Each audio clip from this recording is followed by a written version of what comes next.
ഇത് mass മോട്ടോഴ്സിന്നാണ്. Honda Grazia വണ്ടി നമ്മൾ വർക്കിന് വേണ്ടിയിട്ടുണ്ട്. മെയിനായിട്ട് നമുക്ക് അതിനകത്ത് പറഞ്ഞത് പിക്കപ്പിലോ പറഞ്ഞിട്ടുണ്ട്, പിന്നെ ആക്സിലേറ്റർ ടൈറ്റ് ഉണ്ടെന്ന് പറയുന്നുണ്ട്, പിന്നെ അതേപോലെ ഫ്രണ്ട് ടയർ ചെക്കപ്പ്, അതായത് വൺ സൈഡ് തേയണ പോലെ ഒരു കംപ്ലയിൻ്റ് ഉണ്ട്. Battery checkup, general service, engine oil മാറ്റണം, പിന്നെ സൈലൻസറിൻ്റെ cover, protect muffler, seat cover മാത്രം മാറ്റാം. എത്രയും കേസാണ് പറഞ്ഞേക്കണേ. വണ്ടി ഇപ്പോൾ നിലവിൽ ഓടിയേക്കണത് 79,877 കിലോമീറ്റർ നിലവിൽ ഓടിയിട്ടുണ്ട്. വണ്ടി ഇടയ്ക്ക് റണ്ണിങ്ങിൽ ഓഫായി പോകുന്ന ഒരു കംപ്ലയിൻറ്റ് പറഞ്ഞിട്ടുണ്ട്. അപ്പോൾ ഞാനവിടെ നിലവിൽ അത്യാവശ്യം നമ്മളൊന്ന് കുറച്ച് ദൂരം ഇവിടെ നമ്മൾ ലൊക്കാലിറ്റിയിൽ ഒന്ന് ജസ്റ്റ് ഒന്ന് ട്രയൽ അടിച്ചു. പ്രത്യേകിച്ച് അങ്ങനെ ഒരു ഓഫ് ആവുന്ന ഒരു കംപ്ലയിൻറ്റ് പ്രത്യക്ഷത്തിൽ നമുക്ക് കിട്ടിയിട്ടില്ല. അപ്പോൾ അത് ഏത് രീതിയിലാണ് ആ കംപ്ലയിൻറ്റ് കാണിക്കണതെന്ന് അറിയാതെ കൊണ്ട് നമുക്ക് കൃത്യമായിട്ട് അത് എന്തിൻ്റെ പ്രശ്നമാണെന്നുള്ളത് മനസ്സിലാക്കാൻ പറ്റില്ല. അതങ്ങനെ ഒരു പ്രോബ്ലം ഉണ്ട്. പിന്നെ വലിയ കുറവെന്ന് പറഞ്ഞാൽ ചെറുതായിട്ട് നമുക്ക് ക്ലച്ചിനകത്തൊരു വീലിൻ്റെ കംപ്ലയിൻ്റ് ഉള്ളതുകൊണ്ട് അതിൻ്റെ ഒരു ചെറിയൊരു വലിയിൽ ചെറിയൊരു വേരിയേഷൻ കാണിക്കുന്നുണ്ട്. അതല്ലാണ്ട് തീരെ വലിയ കുറവെന്ന് പറയാനും പറ്റില്ല കേട്ടോ. അപ്പോൾ അത്രയാണ് നമുക്ക് ഓടിച്ചപ്പോൾ തോന്നിയത്. പിന്നെ ബാക്ക് സൈഡിൽ നിന്നൊക്കെ ഈ സൈഡിലത്തെ കവറൊക്കെ നല്ല രീതിയിൽ പിടയ്ക്കുന്നുണ്ട്. ഫ്രണ്ട് മൺകാട് പൊട്ടിയിരിക്കുന്നതിൻ്റെയൊക്കെ ചെറിയ സൗണ്ട് കാണിക്കുന്നുണ്ട്. അതൊക്കെയാണ് പ്രത്യക്ഷത്തിൽ നമുക്ക് തോന്നിയേക്കണതും കിട്ടിയേക്കണതായിട്ടുള്ള കംപ്ലയിൻറ്റ്. ഞാൻ സർവീസിൻ്റെ ഭാഗമായിട്ട് ബാക്ക് ബ്രേക്കിൻ്റെ ഭാഗം തുടങ്ങി നമ്മൾ ചെക്ക് ചെയ്യാൻ വേണ്ടി അയച്ചിട്ടുണ്ട്. ബ്രേക്ക് ലൈനർ നമുക്ക് കിടക്കുന്നത് ഹോണ്ടയുടെ ഒറിജിനൽ ലൈനറാണ്, കമ്പനി ലൈനറാണ്. അപ്പോൾ നമുക്കതൊരു ബ്രേക്ക് നമുക്കൊന്ന് അഴിച്ച് ഗ്രീസ് ചെയ്തിട്ടാൽ മതി. അത്യാവശ്യം കുറേ കൂടി ഉപയോഗിക്കാനുണ്ട്. പിന്നെ ബാക്ക് വീൽ പിടിപ്പിക്കുന്ന ഷാഫ്റ്റാണത്, ഗിയർ ബോക്സിൻ്റെ ഉള്ളിൽ നിന്ന് തന്നെ ഷാഫ്റ്റാണ്. അതിൻ്റെ ബെയറിങ്ങിൻ്റെ ഒക്കെ ആയാലും പ്ലേ ഒക്കെ നമ്മൾ ചെക്ക് ചെയ്തു, വേറെ കംപ്ലയിൻ്റ് ആയിട്ടൊന്നുമില്ല. ബാക്ക് ടയർ പുതിയ ടയർ കിടക്കണേ. അതേപോലെ ഹബിനകത്തായാലും വേറെ പറയത്തക്ക കംപ്ലയിൻ്റ് ഒന്നുമില്ല. പിന്നെ ഗിയർ ഓയിൽ ചെക്ക് ചെയ്തു, നല്ല ഓയിലാണ്, ഓയിൽ വേറെ പ്രോബ്ലം ഒന്നുമില്ല. എയർ ഫിൽറ്ററിൻ്റെ ഭാഗവും നമ്മൾ ചെക്ക് ചെയ്യാൻ വേണ്ടിയിട്ട് അയച്ചിട്ടുണ്ട്. എയർ ഫിൽറ്റർ നമുക്ക് ഇതുമ്പോൾ കിടക്കുന്നത് പുതിയ ഫിൽറ്ററാണ്, കമ്പനി ഫിൽറ്റർ, ഹോണ്ടയുടെ ഒറിജിനൽ ഫിൽറ്ററിനെ കിടക്കണം. അപ്പോൾ ജസ്റ്റ് ഒന്ന് തുടച്ച് ക്ലീൻ ചെയ്ത് ആ പൊടിയൊക്കെ ഒന്ന് കളഞ്ഞ് റീസെറ്റ് ആക്കാം. ക്ലച്ച് സൈഡിലേക്ക് വരുമ്പോഴത്തേക്കും ക്ലച്ച് സൈഡിൽ ഈ ഒരു വീല് കംപ്ലയിൻ്റ് ഉണ്ട്. ഈ ഒരു വീലും ഇതിൻ്റെ ഈ ബുഷും വേരിയേറ്റർ ബോഡി എന്ന് പറയും, അത് രണ്ടും തമ്മിൽ ചെറിയൊരു പ്ലേ കാണിച്ചു തുടങ്ങിയിട്ടുണ്ട്. അപ്പോൾ അതിൻ്റെ ആ ഒരു ചെറിയൊരു ഷേക്ക് ഉള്ളത് കൊണ്ട് തന്നെ അതിൻ്റെ ഒരു ടൈം ലാഗ് വലിയിൽ കാണിക്കുന്നുണ്ട്. അതല്ലാതെ കൊണ്ട് വലിക്ക് അങ്ങനെ വലിയ പ്രോബ്ലം ഉള്ളതായിട്ട് നമുക്ക് തോന്നണില്ല. പിന്നെ ഏകദേശം വണ്ടി 70,000 കിലോമീറ്റർ മുകളിൽ ഓടിയാണ്. അപ്പോൾ അതിൻ്റേതായിട്ടുള്ള ചെറിയൊരു പ്രശ്നം ഉണ്ടാവും. അത് എഞ്ചിൻ ഹെഡിൽ തന്നെ കരിയുടെ പ്രോബ്ലം ഒക്കെ വരുമ്പോൾ കരിയുടെ അളവിൻ്റെ അനുസരിച്ചിട്ട് ചെറിയൊരു വ്യത്യാസം കാണിക്കും. അത് തന്നെ ആയിരിക്കാം ഒരു പക്ഷേ നമ്മുടെ വണ്ടിയുടെ ഈ ഓട്ടത്തിൽ ഓഫായി പോകണമെന്ന് പറയുന്ന കംപ്ലയിൻ്റ് ഉണ്ടല്ലോ, ആ കംപ്ലയിൻറ്റും മിക്കവാറും അതിൻ്റെ ഒരു സൈഡ് എഫക്റ്റ് ആവാനാണ് സാധ്യത. കാരണം അത് കൃത്യമായിട്ട് നമുക്ക് കൃത്യമായിട്ട് അറിയില്ല. മീൻസ് അത് നമുക്ക് ചെക്ക് ചെയ്താൽ നമുക്ക് കംപ്ലയിൻറ്റ് കിട്ടണ സമയത്താണ് നമുക്ക് അറിയാൻ പറ്റുള്ളൂ അത് ഏത് പ്രോബ്ലം എന്നുള്ളത്. അപ്പോൾ ഈ കരിയുടെ പ്രശ്നമാണെങ്കിൽ നമുക്ക് അറിയാനായിട്ടൊരു മാർഗ്ഗമുണ്ട്. വണ്ടി ആ ഓഫ് ആവുന്ന സമയത്ത് നിങ്ങൾ ഈ പറഞ്ഞ പോലെ വണ്ടി ഒതുക്കി നിർത്തിയതിന് ശേഷം വണ്ടി മെയിൻ സ്റ്റാൻഡും വെച്ചിട്ട് കിക്കർ അടിച്ച് നോക്കാം.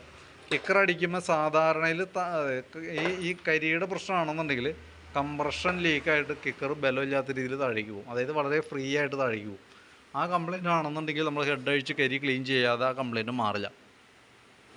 വേറെ എന്തെങ്കിലും പ്രോബ്ലം ആണെന്നുണ്ടെങ്കിൽ നമുക്ക് അതനുസരിച്ചിട്ട് നോക്കേണ്ടതായിട്ട് വരും. അപ്പോൾ ആ കംപ്ലയിൻറ്റ് നമ്മൾ ഫേസ് ചെയ്യുമ്പോഴാണ് നമുക്ക് കൃത്യമായിട്ട് അറിയാൻ പറ്റുള്ളത് എന്തിൻ്റെയാണെന്നുള്ളത്. അപ്പോൾ തൽക്കാലം ഞാൻ വരാൻ സാധ്യതയുള്ള ഭാഗങ്ങളൊക്കെ ഒന്ന് ചെക്ക് ചെയ്ത് വിട്ടേക്കാം. അപ്പോൾ പിന്നെ നമുക്ക് അതിൻ്റെ ക്ലച്ച് യൂണിറ്റൊക്കെ ആയാലും നമുക്കൊന്ന് ഗ്രീസ് ചെയ്താൽ മതി, വേറെ പ്രോബ്ലം ഒന്നുമില്ല. അപ്പോൾ നിലവിൽ ക്ലച്ചിനകത്ത് ഈ ഒരു വീലും അതിൻ്റെ ബോസ് ഡ്രൈവുമാണ് നമുക്ക് മാറ്റേണ്ട ഒരു ഐറ്റം ആയിട്ടുള്ളത്. ബാക്കിയത്തെ കിക്കർ വീൽ കാര്യങ്ങളൊക്കെ ഒന്ന് ഗ്രീസ് ചെയ്ത് നമുക്ക് റീസെറ്റ് ആക്കി എടുക്കാം. ബെൽറ്റ് നമ്മൾ ചെക്ക് ചെയ്തു, കമ്പനി ബെൽറ്റാണ്, ഹോണ്ടയുടെ ഒറിജിനൽ ബെൽറ്റ് കിടക്കുന്നത്, പുതിയ ബെൽറ്റാണ്, വലിയ പഴക്കമായിട്ടില്ല. അപ്പോൾ അത് ആ രീതിയിൽ ഉപയോഗിക്കാം. പിന്നെ നമുക്ക് ഈ സൈഡിലേക്ക് വരുമ്പോൾ എഞ്ചിൻ ഹെഡിൻ്റെ ഇവിടെ ചെറിയൊരു ലീക്കേജ് തുടങ്ങിയിട്ടുണ്ട്, കവർ ഗ്യാസ്കറ്റ് ഒന്ന് അഴിച്ച് മാറ്റിയിട്ടേക്കാം. പിന്നെ ആക്സിലേറ്റർ കേബിൾ ടൈറ്റൊക്കെ പറഞ്ഞിട്ടുണ്ട് ശരിയും, പക്ഷേ ആക്സിലേറ്റർ കേബിൾ വലിയ പഴക്കമൊന്നുമായിട്ടില്ല, അതിനുള്ള ടൈറ്റും കാണുന്നില്ല കേട്ടോ. ചോക്കിൻ്റെ കേബിൾ നമ്മൾ നോക്കി, ചോക്ക് കേബിളും പ്രോബ്ലം ഒന്നുമില്ല. അപ്പോൾ നമുക്ക് വണ്ടി ആക്സിലേറ്റർ കൊടുക്കുന്ന സമയത്ത് മൂവ് ആവാനായിട്ടുള്ള ചെറിയൊരു ബുദ്ധിമുട്ടായിരിക്കാം നമുക്ക് ഈ ആക്സിലേറ്റർ ടൈറ്റ് എന്ന് പറയാൻ ഉള്ള കാരണമായിട്ട് എനിക്ക് തോന്നണം. അത് നോക്കിയിട്ട് വേറെ കംപ്ലയിൻ്റ് ആയിട്ടൊന്നും തോന്നണില്ല. പിന്നെ നമുക്ക് ഈ സ്റ്റാർട്ടിങ് സംബന്ധമായിട്ടൊരു കംപ്ലയിൻറ്റ് വേറെയും കാരണം കൊണ്ട് വരാം കേട്ടോ. നമുക്കിപ്പോൾ റണ്ണിങ്ങിലൊക്കെ ഓഫായി പോകുന്ന പ്രോബ്ലം, ഈ കാർബറേറ്ററിലേക്ക് പെട്രോൾ ഇറങ്ങണതിൻ്റെ പ്രോബ്ലംസ് കൊണ്ട് വരാം. പിന്നെ ഇപ്പോഴത്തെ പെട്രോൾ E20 പെട്രോളാണ്, അത് ഉപയോഗിക്കുന്നതിൻ്റെ സൈഡ് എഫക്റ്റ് ആയിട്ട് ജെറ്റുകൾ അടഞ്ഞു പോകുന്ന കംപ്ലയിൻ്റ് ഉണ്ട്, ഫ്ലോട്ട് വാൽവൊക്കെ സ്റ്റക്ക് ആവുന്ന കംപ്ലയിൻ്റ് ഉണ്ട്. അങ്ങനെ എന്തെങ്കിലും പ്രോബ്ലം കൊണ്ടും വന്നുകൂടായിയൊന്നുമില്ല. അപ്പോൾ നിലവിൽ യഥാർത്ഥത്തിൽ ആ കംപ്ലയിൻറ്റ് എന്താണെന്ന് നമുക്ക് കൃത്യമായിട്ട് കിട്ടുന്ന സമയത്ത് ചെക്ക് ചെയ്താലാണ് അറിയാൻ പറ്റുള്ളൂ. പക്ഷേ കാർബറേറ്റർ നമ്മൾ തൽക്കാലം ഇപ്പോൾ അഴിക്കാൻ നിൽക്കണ്ട, അത് ആ രീതി തന്നെ ഓടട്ടെ. എന്തെങ്കിലും ഒരു ലക്ഷണം വല്ല ഓവർഫ്ലോൻ്റെ കംപ്ലയിൻറ്റോ കൂടുതലായിട്ടുള്ള സ്റ്റാർട്ടിങ് സംബന്ധമായിട്ടുള്ള പ്രശ്നങ്ങളൊക്കെ കാണിക്കുകയാണെങ്കിൽ മാത്രം കാർബറേറ്റർ അഴിച്ചാൽ മതി.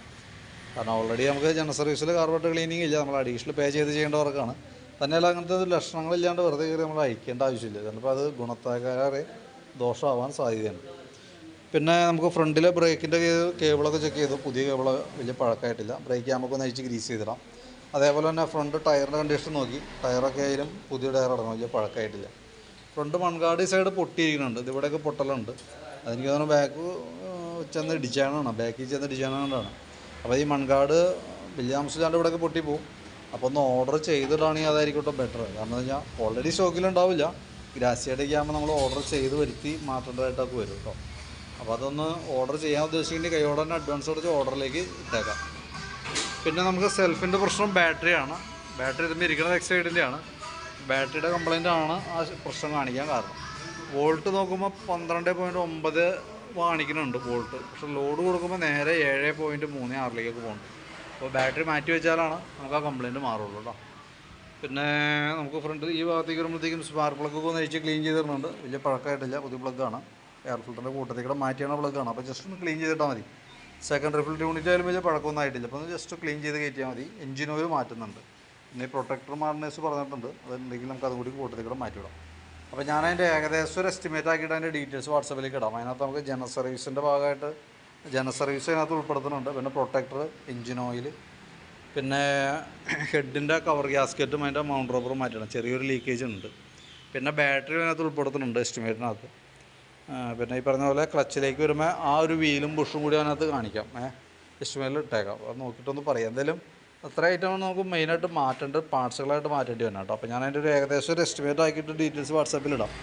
വീഡിയോ കണ്ടു കഴിയുമ്പോൾ നോക്കിയിട്ടൊന്ന് റിപ്ലൈ ചെയ്യണം കേട്ടോ, അതനുസരിച്ച് നമുക്ക് വർക്ക് കംപ്ലീറ്റ് ചെയ്യാം. ഓക്കെ.